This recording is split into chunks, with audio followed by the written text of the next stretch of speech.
This is a Pokemon card, and there's a very big chance you have one as well. And there's a big problem with this Pokemon card, or a problem with all Pokemon cards. But it also does not matter. Let me explain. I have always been collecting Pokemon cards in top loaders since the start of collecting, which was about the beginning of last year up until October last year, when I decided to put pretty much everything in a binder. I thought it just looked better. I thought I could organize it better. I just thought it was a better idea to put it there. And there was nothing really wrong with that method of doing it. But there was one thing that I discovered while transferring it from top loaders to a binder. And that was a problem that I've never actually heard of. And that was bending of cards. This is that problem. But on the other hand, it also doesn't matter that they're bending.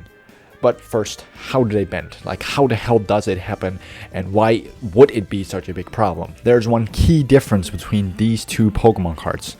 One has a hollow foil layer and the other doesn't. Yeah.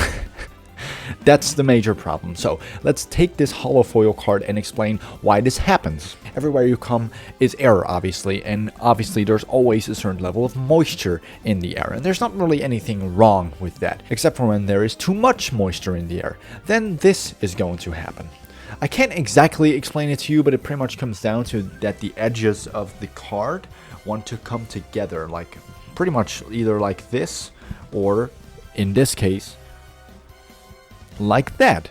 And that's what happened with this Hydreigon. It was just left out in the open for literal months. And if you literally put up like bended Pokemon cards Reddit on Google, you're gonna find so many Reddit threads where people are just concerned about their cards because they literally just found their card in this condition. It's obviously not good. And that was me as well. I was obviously frightened when it happened for the first time. I tried literally everything to get my cards to be, you know, just flat again. I put them in books for, I think, not 2 weeks, but like an entire month. I tried to bend them with my fingers. Never do that. Please do not do that. There are other methods where you might potentially fix that problem, but not with bending it with your own hands. Don't do that. I think my mom even ironed some of my cards. Yeah, that's how desperate I actually was, but nothing helped, because the problem is that if your cards bend via this method and you find that out, you're most likely already too late. There's a certain point to when cards bend, you pretty much cannot get them flat no matter what you try, or at least it's incredibly difficult, and there's a pretty big chance you're going to damage your cards on other fronts as well. But that made me think, if you, for example, send your bended card out for grading, would that be that big of a problem? That's, I think, a big reason why a lot of people are concerned. No, you can send bended cards to a certain extent to a grading company. That's actually 100% possible, and let me explain why that is the case. I cannot 100% confirm this. Let me show you why this isn't a problem. There we have it again, your favorite hobby thing, Pokemon cards. This is a 3-pack blister, and this is also the reason why PSA probably doesn't give a shit about your bended card. The biggest problem is that this seal is not watertight. Scenario, you get into a store, you buy a 3-pack blister, but it is like in the winter, obviously the moisture percentage in the air is incredibly high. You take your promo card out of your blister and you notice that it's completely bent because this is not watertight sealed. What happens is you send a perfectly fine card that you did not even touch off to grading, and it got a lower grade because of a bended card that you can do absolutely nothing about. That is the main problem. Pokemon products themselves are not watertight sealed. I could not find like an article or like company policy on a grading company that actually has limits on this, where they care about non-promo cards in terms of bending, and with promo cards they might have a little bit more leeway.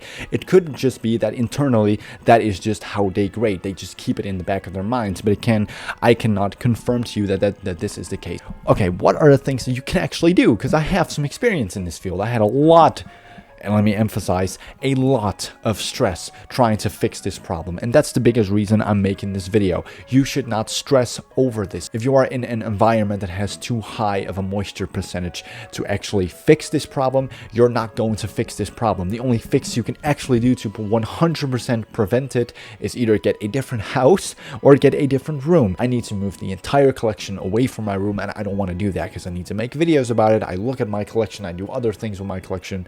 That sounds weird, but you know what I'm trying to say here. I just simply cannot do that. You, however, could actually move your collection to a different room, to a different place, maybe even to a different house. And yes, I do recommend that if you actually have an option in terms of, you know, fixing this problem, I would recommend doing this, because the biggest problem in your head is just it just doesn't feel right. Like a bended card is not how, you know, the company itself intended to you know, ship their card out to you.